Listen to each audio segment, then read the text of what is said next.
carita ngagua riwayat nuges kealaman ku manehna. Meni parogot ngadengelengekeun lantaran ti heula kungsi aya beja. Yen welasan jalma urang Cisuruk meh-mehan cilaka ditewak ku juru tulis Ciboros. Dumeh geus kacerek delegeur ngabudalkeun leuit milik Haji Marnadi. Ngan untung katulungan keneh ku Nyi Saera. Tah kitu pangalaman abdi teh palebe, cek Nyi Saera sabadang rengse medar lalakon.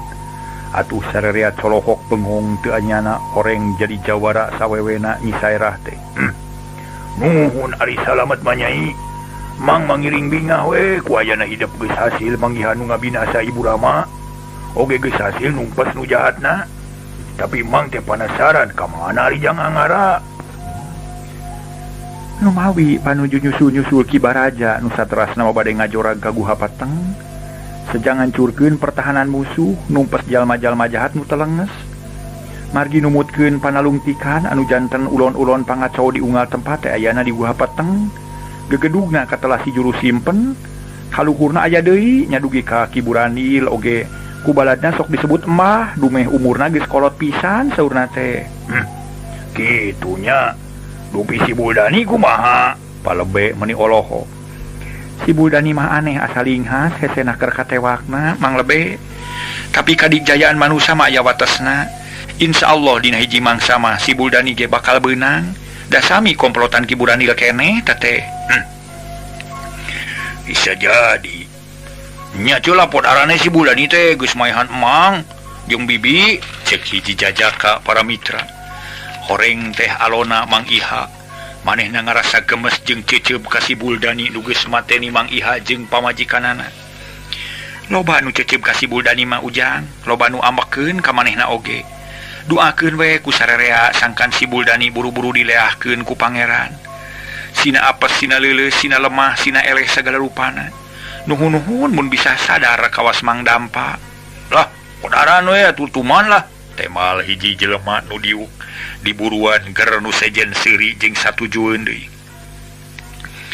Ari kawajiban kuring mah numpes kajahatan lain numpes jelemana. Mun sifat jahatna leungit insyaallah ari jelemana mah dihampura moal dikitu moal dikieu. Ngan lamun teu daek eling sarta teu daek babalik pikir nya tangtu we bakal diberesan jeung raga badagna. Tembal Nyi Saera tandes. Kitu kaayaan di Imah Aki Sura. Palebe jeung para kancana teu buru-buru balik lantaran ngahaja itung-itung ngabeberah Nyi Saera. Nu cikeneh ditilar maot ku akina. Mun ujug-ujug pada ninggalkeun tangtu bakal ngarasa keung cuang ciungan sorangan. Asa eueuh pamuntangan ari sabab ayeuna mah sasat geus bea kolotna. Indungna bapana akina ninina geus tilar dunya kabeh cukleuk leuweung cukleuk lamping jauh ka Sintung Kalapa. Tinggal murid-murid akina nu ayeuna araya keneh di dunya nu bakal bela tumutur taat jeung satia ka Nyi Saera gaganti akina. Akhirna wanci asar palebe jeung kaca kancana amitan bari teu poho ngalelemu hate Nyi Saera. Beranu marulang ka Cisuruk jep di Imah Aki Sura jempling. Urut guyur loba nu seuri nu ngomong ayeuna simpe puguh asarehe comrek alah batan ti di astana. Nyi Saera gawena ngahuleng asa bingung. Kudu kumaha ari geus kieu najan di imah aya satar jeung bani Katut Suhama. Bat asangan sorangan bakat ku keung. Lila mamake jeung boga rasana langsa. Asa jadi jalma pangsialna. Urang tuna ka aya Nyi Saera para wargi sadaya ayeuna urang ngadongengkeun perkawis kaneh. Urang nyuk curug galur nu kapungkur mapae laratan baheula. Urang nyambungkeun lalakon nu aya patula patali jeung urusan Nyi Aryati nu aya di Ciboros. Harita pasosore di Gunung Bongkok aya hiji jalma jangkung gede. Ngacegan ulak cangkeng bari mureleng ka Lebak. Kawas aya nu keur di sawang jeung di pikiran. Manuk recet di sarada. Teu matak jadi gangguan angin leutik ngahiliwir teu matak ngalilirkeun kana pikir.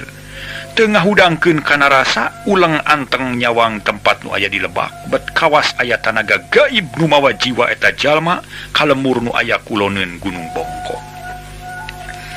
Sanggeus rada lila ngahulengna. Renghap eta jalma narik napas jero tuluy ngusap beungeut. Gek diuk dina akar nangkep tuur bari tetep mencerong ka Lebak. Eta jalma keur kabawa kulamunan kapangaruhan ku perasaan Rus ras kana lalampahan nu geus kaliwat. Rus ras kana cita-cita nu can laksana. Jeung inget kana kewajiban nu jadi bang baluh sabab lamun teu dilaksanakeun pati bagianana. Kurang ajar, sial hirup teh. Aing nu capek, aing nu ti susu ti dungdung. Dug hulu pet nyawa, hulu dijieun suku ceuk paribasana usaha sateka pola beak dengkak ngumpulkeun harta bana. Tapi aduh, nu senang nama batur, nu ngeunana batur. Yoh, bangsat kurang asem. Kitu kutuk gendengna eta jalma nu tayalian Iwati Buldani. Nu hirup bener-bener keur meujeuhna sial sakabeh usaha dina ngahonta cita-citana. Teu boleh gagal jeung gagal we. Mika hayang ka Nyi Saerah teu laksana. Mika hayang ka Aryati can hasil, kitu deui kanu sejen gagal jeung gagal bae. Ari dina urusan usaha manehna teh beunang disebutkeun maju. Meh unggal miang mawa banda, unggal indit mawa hasil, duitna, emasna, malah mah kungsi meunang inten sarantai di jalma beunghar di hiji kampung. Tapi eta kabeh ge teu bisa dihaku Buldani. Sabab Buldani boga kawajiban pikeun setor ka juru simpen, nu ngancik di guha peteng teh. Mun nyoba-nyoba hianat barangna teu disetorkeun sok datang utusan nu maksa menta eta barang. Sarta teu meunang nawar keukeuh kudu dibikeun. Buldani ukur ngegel curug mun teu ngadaharti heula mah tara kabagi sabab nu datang teh biasana mah jalma gagah anu memang para mitra dibarengan ku bangsa jin ingon-ingon si juru simpen. Tak ieu nu ngabalukarkeun si Buldani teu bisa minge. Lamun ukur manusia mah asana teh bisa keneh dibobodo. Kudu kumaha aing ayeuna ieu? Naon nu kudu dipilampah ieu? Si Bani, si Satar hianat, si Kope, si Daslan modar dihukum ku si kasebelan. Beuh. Kudu kumaha geus kieu aing ieu? Sigana teh kabeh gara-gara si Saerah jeung si Anggara. Salawasna ngagokan we ka aing. Buktina basa aing ngabudalkeun leuwit Haji Marnadi bet geus aya di dinya si kasebelan teh. Paduel teh. Salah aing salirana. Kudu kumaha nya? Kitu ceuk Buldani. Tuluy mencetan tarang kawas nurieut jangar uteukna muter. Milih-milih pilampaheun. Nah kudu kumaha benerna? Naon heula nu kudu dipilampah? Akhirna ras inget ka Haji Marnadi nu geus kadenge bejana yen kari jenatna. Buldani curinghak manehna nyaho Haji Marnadi boga anak awewe hiji deui bungsu. Geus meujeuhna dikawinkeun keur meujeuhna rumaja. Ditilik tina rupa teu goreng-goreng teuing malah kasebut geulis sakitu mah. Coba anak nu beunghar loba harta jeung bandana. Berai-berai uteuk Buldani mimiti caang nyeh seuri sorangan. Asa boga jalan pilampaheun, asa boga ilham nu hade. Hehehe. Nya bener. Pimilikeun aing di Ciboros. Sabab jelas incu Aki Sura moal kapimilik. Aing geus ngasaan tarung jeung manehna. Pangabisana lain lalaworakeun. Aduh, awewe hebat. Hari si Aryati mah awewe leuleus keuyeub moal biseun ngalawan. Kabisana ukur ceurik cenah. Eta aya lanceukna. Bah, si Suhama. Lalaki taya ka becus, moal biseun jurus. Teu boga bebenteng awak, sakali nepak soak. Beres. Aing bisa nikmat kairupan di dinya ayana. Beres, si Aryati mah sakali ngagos gatuh, ngarumpuyuk. Kitu ceuk Buldani. Buldani boga patekadan yen rek indit ka Ciboros jung nangtung seret-seret mageuhan iket. Tali bedog disasar bisi teu pageuh. Perah bedog dirampak bisi poho teu kabawa, tuluy muril-muril kumis ngusap janggot bari manyun. Gega gleumpang ningalkeun eta tempat. Niatna geus pasti rek ka Ciboros, hiuk angin sore ngagelebug nebak kana tatangkalan. Pating pelenod ngawurkeun kalakai, tuluy rabeng kabawa ku angin.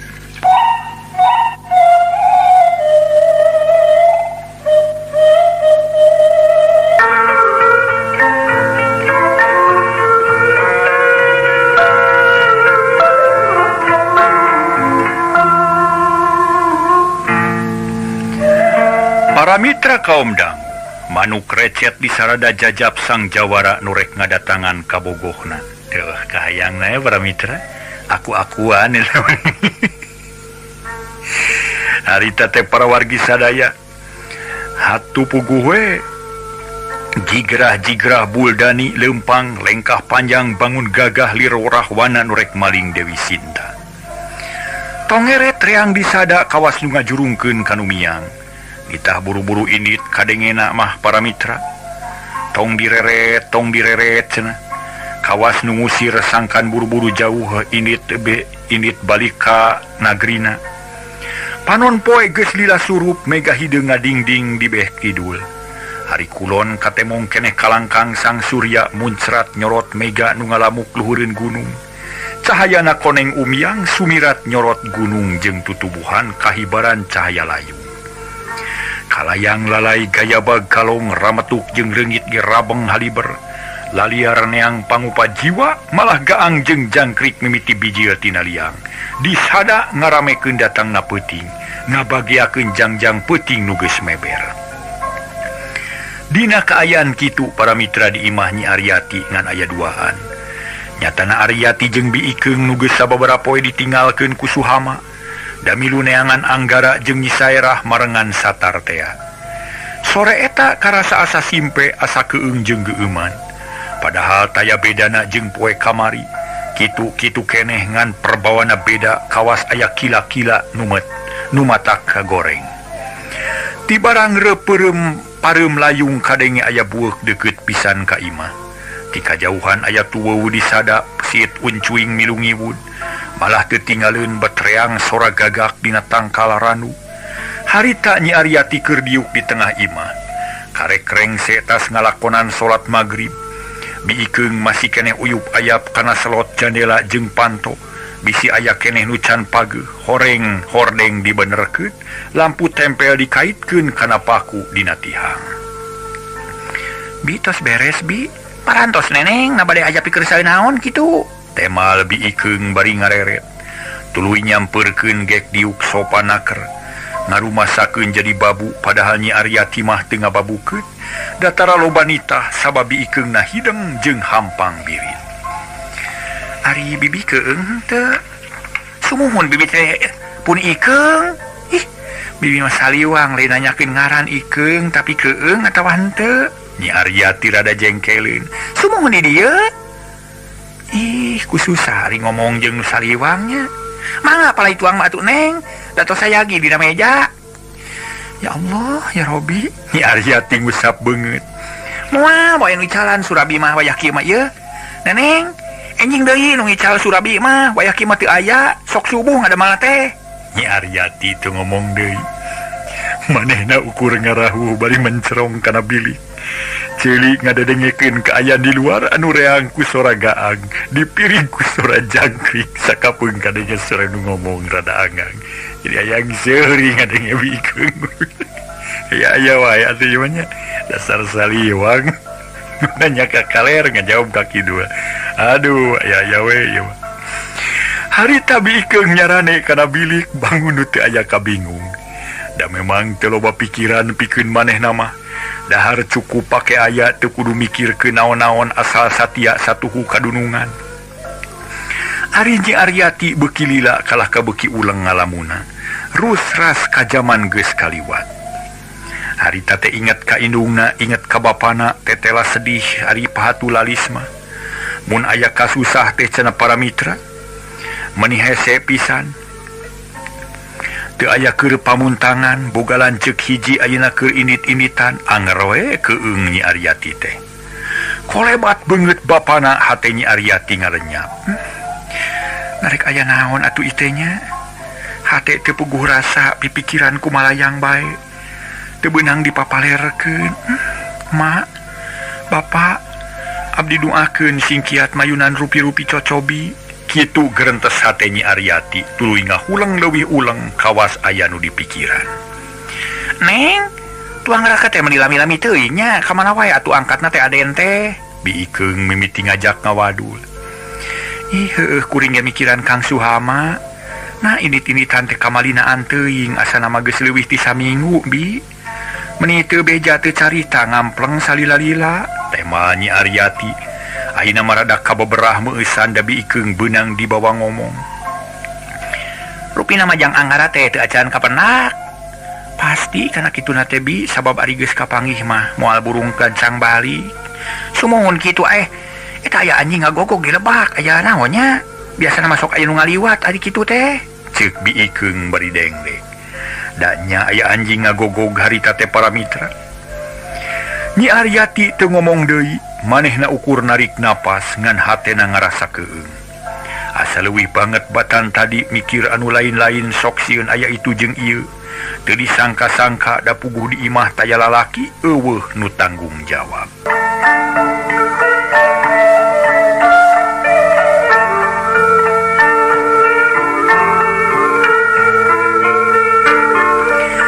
Keur kitu para mitra sadaya, trok-trok aya nu keketrok kana Panto Tepas. Kebeg nu duaan ngarenyag lain buru-buru kahareup kala silih pelong, pok nu dihareup aya nu ngomong.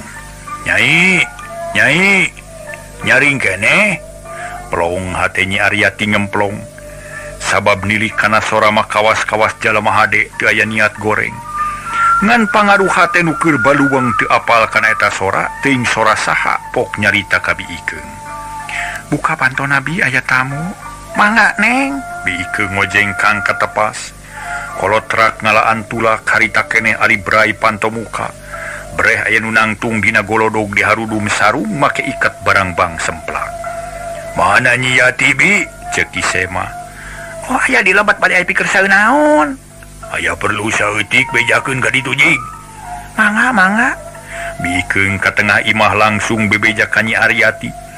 Yen aya semah nu hayang nepung ka Nyi Aryati, hayang nepung Nyi Aryati harita keneh Nyi Aryati ka Tepas gok paamprok jeung Kisema. Geuning Mang Ulis kalebet atuh Mang. Lain teu acan kulem Nyai. Teu acan Mang da sore keneh. Bade aya naon atuh sok atuh kalebet ulah ngadeg dina golodog, ceuk Nyi Aryati. Sawios Nyai da moal lami. Kieu ieu teh Mang teh bade ka Cilangir nganteur jang uha nu rek ngajadikeun. Tak aku margi kitu kadenya. Ulah cileureun bisi aya naon-naon margi ane teh keur werit. Kamari mah bau ucok kasupan bangsat.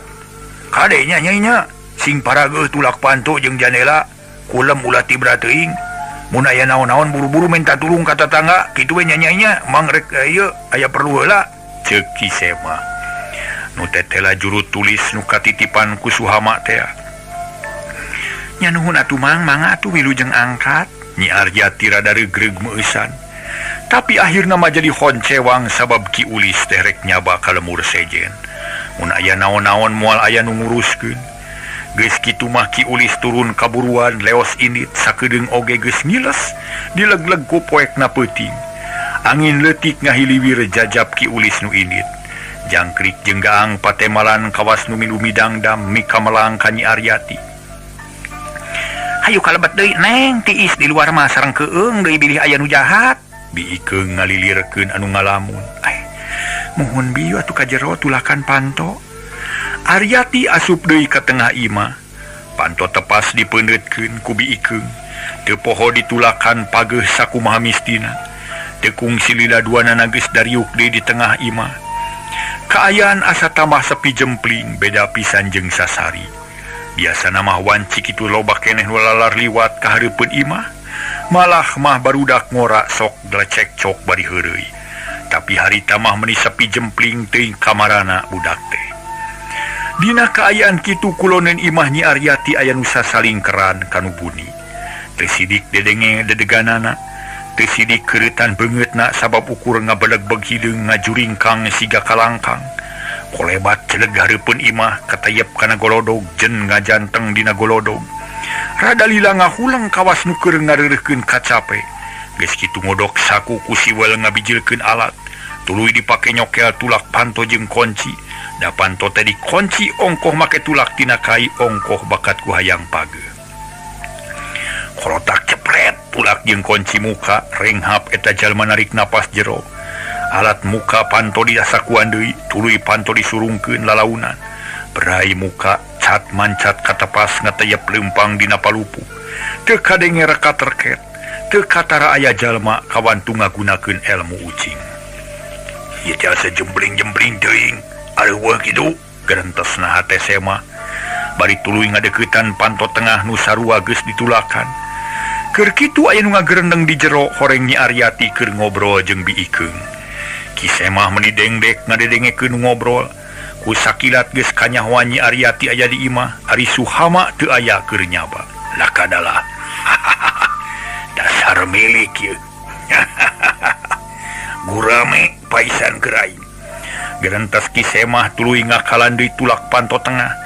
Teu sakara-kara berai muka bus Ki Semah ka jero. Kebeg Nyi Aryati ngarenyag bakat ku reuwas. Sabab ujug-ujug aya nu ngajega deukeut lawang cakaka Ki Semah seuri. Bagja tina manan. Kasampak aya di imah. Bagea Nyai geulis bae naon erkom. Ieu papakeun ieu si kakak deuleu. Menilalengakan bakat ku sugemaha teh. Sedengkeun Nyi Aryati jeung Biikeung kasima harita teh para mitra. Asa teu percaya kana titinggalianana. Sabab teu samar deui panto duanana ditulakan pageuh, tapi nahabet bisa muka kitu bae. Jeung deui teu kadenge sorana, boh nu leumpang, boh nu mukakeun panto. Samemeh sadar kana kaayaan, Ki Semah ngadeuketan ka Nyi Aryati, pok ngomong bari nyekel pepeuteyan. Nyai, peuting ieu wayahna kudu irit milu jeung kakak. Sabab kakak keung sorangan, butuh pibateun hirup, ubar tiris dina mangsa peuting. Ayo. Kebeg Nyi Aryati reuwas kadua kalina. Karek sadar dirina diancam bahaya, jung nangtung leungeun nu dicekel digibegkeun. Lesot leuwih cakaka Ki Semah seuri. Biasa Arya nyaran masuk jiga galak, linghas, tapi akang ngarti lah ngarti. Ki Semah nulak cangkeng panon mencerong kana beungeut Nyi Aryati. Ari Nyi Aryati malik neuteub hayang sidih kana rupa. Berai kajadian nu geus kaliwat nemongan, akhirna apal kanu datang teh si Buldani, musuh bapana. Lenyap Nyi Aryati ngalenyap hatena, dumadakan awak jadi leuleus daya tangan pangawasa, pok ngomong ka Biikeung. Biikeung, cilaka ya si Buldani. Sumuhun kumaha tuh Neng? Biikeung bingung teu nyaho kana naon-naon. Nu kudu dipilampah cakakak si Buldani seuri deui. Jika nama tenang rek maling awewe teh da teu aya nu dipikasieun.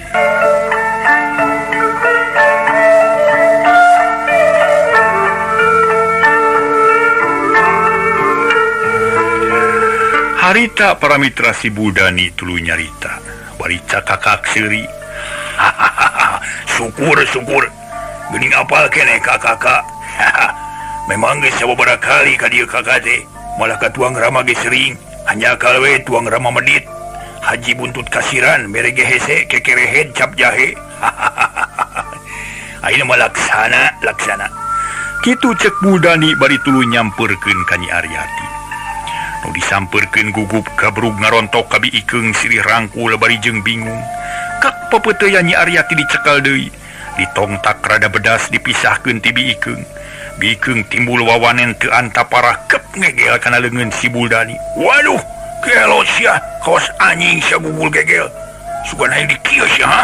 Buldani ngayunkeun leungeun kenca.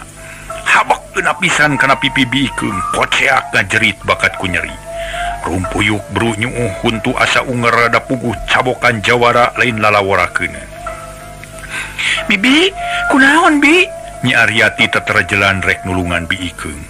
Tapi teu kanyahoan kerewak cangkengna dicekel kiriwil dipanggul cileng luncat muru panto brig-brig kana palupuh cileng kaburuan pelecet lumpat las dileg-leg ku poekna peuting. Harita Nyi Aryati jajeritan menta tulung ka tatanggana tapi ngan kuat opat kali ngagero. Satuluyna mah teu inget di bumi alam teu nyaho kana naon-naon nu keur kajadian. Kocapkeun Biikeung ngan sakedeung ngarumpuyukna da ngadenge nu jejeritan koreja terus lumpat ka tepas. Gegeroan nyalukan Nyi Aryati tapi teu nemalan ukur gaang jeung jangkrik nu ngikrik bangun sedih. Neng Yati, cek Biikeung tuluy turun kaburuan. Poho kana panto cul teu dipeundeutkeun da kaweur bakat ku hayang nyusul dunungan. Keur kitu tatangana rabul nyusul bate pating barasat batre teh. Nulumpat pating beretak Biikeung kasusul padananya menireang mata kaweur keur nemalan. Aya naon ieu teh? Aya naon Bi? Aya naon ieu teh? Jeung kunaon ieu teh? cek nu daratang bari melong ka Biikeung nu masih keneh gugup. Cipanon juuh jaba pipi karasa nyeri huntu asa unger kabeh. Lila-lila mah bisa ngajawab. Itu Neng Yati. Neng Yati. Bari nunjuk ka kulon. Kunaon Neng Yati tebi kunaon buru-buru bejakeun ngarah puguh mikiranana ulah gugup gitu barina oge cek Pak RT. Neng Yati dipaling ku si Buldani. Kamana lumpat tak? Cek hiji jajaka hayang nemongkeun jasa sugan we aya milik nu awal akhir kapilih jadi piminantueun. Itu kakulon. Biikeung tetep nunjuk ka kulon. Sabab tadi ngadenge yen Aryati ngajerit na beh kulon.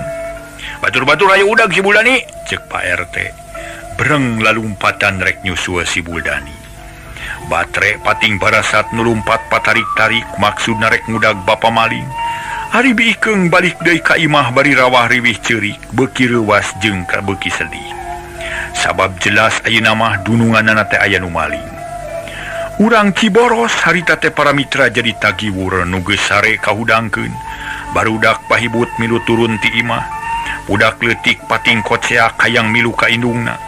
Bus Biikeung ka imah hiung ceurik ditepas. Bari teu eureun-eureun sasamat ka Nyi Aryati. Malah make jeung ngajenggutan buuk sagala. Tina awahing ku jengkel-jengkelna jeung haneueul. Alatan teu bisa nulungan. Aduh Gusti agan ya Allah ya Robi. Naik teh kumaha atunya mana teman teuing yang suhama meureun bendu ka diri aing sabab teu bisa ngajaga putri. Alah harianeun sia Buldani sia teh teu eueuhna bet beuki maceur lain reureuh. Awas ya lamun beunang dikaryakeun sia ku aing mah. Awas deui sia, awas ya Buldani. Kitu cek Biikeung. Ngan teu we lolong seran mah para mitra bakat ku gemes ka bapa maling. Keur kitu jujo tatanggana pada awewe ngaronom ka Biikeung.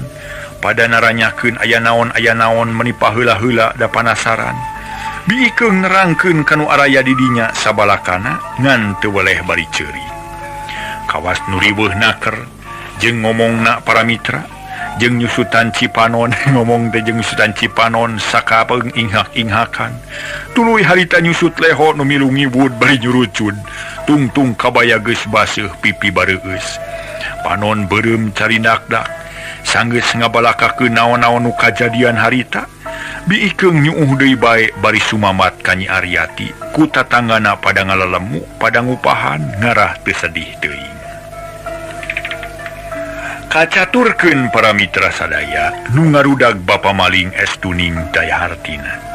Sabab teu puguh lacakna eueuh tapak-tapakna acan. Ari sabab si Buldani tadi geus kabur jauh mawa mojang nu diincer ti Bareto keur ngagantian Nyi Saerah nu henteu kapimilik. Harita Pak RT jeung kanca-kancana pating haregak kesa ngucur maseuhan awak tapi nu disusu teu aya laratanana pisan. Waduh, kamana mantog nasi Buldani ka sabelan teh nya euy.